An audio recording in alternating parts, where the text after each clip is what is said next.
দৃশ্যমান পার্থক্য হলো এটা যে আমাদের কি আছে, মোষ আছে, আমাদের দাড়ি আছে, এগুলো আমাদের থাকবে। দাড়িকে ছেড়ে দিতে হবে, মোষকে খাটো করতে হবে। এই নির্দেশটা কার? আল্লাহ তাআলার। তো আল্লাহ তাআলা আমাদের শরীরের মধ্যে এমন কিছু পশম দিয়েছেন যেগুলো আল্লাহ তাআলা স্টপ করে দিয়েছেন, তুমি আর বড় হবে না, সে বড় হবে না। এমন কিছু পশম আছে যেগুলো বড় হতে হবে, এগুলো বড় হতে থাকবে। এমন কিছু আছে যেগুলো আল্লাহ বলেছেন এটা কাটা যাবে না, কাটবো না। এমন কিছু যেটা কাটতে হবে, কাটতে হবে। এই সিদ্ধান্তগুলো কার? তো কথা বলেন না। আচ্ছা, আমাদের চোখের উপরে এই যে ভ্রমরগুলো, পাপড়িগুলো যেগুলো আছে না, একটু সবাই লক্ষ্য করে দেখেন তো। আপনি জন্মগ্রহণ করার সময় এগুলো ছিল না? জন্মগ্রহণ করার পরে চোখের ওপরে এগুলো ছিল, কিন্তু অল্প অল্প ছোট ছোট ছিল। এত বছর হয়ে গেল, 70-80 বছর হয়ে গেল, কই এগুলো তো বড় আর হলো না। এই 70 বছরে তো এই বড় হয়ে কত বড় হয়ে যাওয়ার কথা ছিল, কই আর তো হলো না। আল্লাহ এগুলো দিয়ে দিয়েছেন, সিদ্ধান্ত ওদেরকেও জানিয়ে দিয়েছেন আর বড় হওয়া যাবে না, মৃত্যুবরণ করা পর্যন্ত এভাবেই তুমি থাকবে। সে কিন্তু ঠিক সেভাবেই আছে। সুবহানাল্লাহ পড়েন। বয়সের একটা সময় এসে আমাদের মোচ এবং দাড়ি উঠে যাবে। জন্মের সময় কি দাড়ি ছিল? কথা বলেন। মোচ ছিল না, একটা সময় উঠে যাবে। এবার সিদ্ধান্ত আল্লাহ জানিয়ে দিয়েছেন, তোমার দাড়িগুলো ছেড়ে দিতে হবে, রেখে দিতে হবে, মোচগুলো ছোট করতে হবে। কথা কি বুঝতেছেন? তাহলে এটা কি করতে হবে? ছেড়ে দিতে হবে, ছাঁচা যাবে না। ব্লেড, কেচি কোনোটাই লাগানো যাবে না দাড়িতে। মোচের মধ্যে বলা হয়েছে শুধু কেচি দিয়ে ছোট করতে হবে। আর বাকি যেগুলো অবাঞ্ছিত লোমাস, এগুলো বলছে ফেলে দিতে হবে, একেবারে জিরো করে দিতে হবে। কথা কি বুঝতেছেন? তার মানে হলো নির্ধারিত একটা সময়ের পরে এগুলো উঠে যাওয়ার পরেও কোনোটা ছাঁচতে হবে, কোনোটা ছোট করতে হবে, কোনোটা ধরা যাবে না। এই সিদ্ধান্তগুলো কার? কথা বলেন।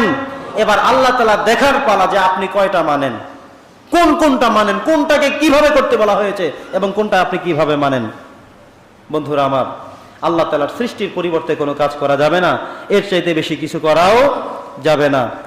এরপরে ফিতরাত একটা বিষয় হলো লজ্জাশীলতা। আমাদের সমাজ থেকে মনে হয় যেন লজ্জা উঠে গেছে, আমরা যেন লজ্জাকে কিছুই মনে করি না। বাবা মা, মেয়ে ছেলে, দাদা দাদি একত্রে বসে এমন কিছু কথা শেয়ার করা হয় যাতে কারো কোনো লজ্জা থাকে না। এমন কিছু কথা বলা হয়, আজকে থেকে 10 বছর আগে আমরা যখন ছোট ছিলাম, আপনারা যখন ছোট ছিলেন, দেখেন তখন বাবা মার সামনে কি কি করতেন না, বাবা মার সামনে কোন কাজগুলো করতেন না, কি কি বলতেন না, কিভাবে থাকতেন, কিভাবে করতেন। আর এখনকার ছেলে মেয়েদের অবস্থাটা কি দেখবেন, অনেক কিছু মিশে না, অনেক কিছু মিলবে না। আপনারা যখন মুরব্বী যারা আছেন, বিয়ের কথা শুনলেও লজ্জা পেতেন, বাবা মার সামনে বিয়ের কথা কিভাবে বলে। আজকে সন্তানরা বাবা মাকে সরাসরি হিট করে যে 1 সপ্তাহের মধ্যে বিয়ে না করালে, কিংবা অমুক মেয়েকে বিয়ে না করালে আত্মহত্যা করে ফেলবো। নাউজুবিল্লাহ। কোথায় চলে আসলেন? এমন হয়েছে আপনি আপনার বাবা মায়ের সামনে স্ত্রীর সাথে বসতেনও না, কথাও বলতেন না, এত লাজুক ছিলেন, এত লজ্জাশীলতা ছিল আপনার। কিন্তু আপনার সন্তান সেগুলো মনে হয় টোটাল গিলে খেয়ে ফেলেছে। কি এমন না বিষয়টা? অথচ এই লজ্জাশীলতা হলো ঈমানের একটি অঙ্গ, এটা ফিতরাতের সবচেয়ে বড় একটি অংশ।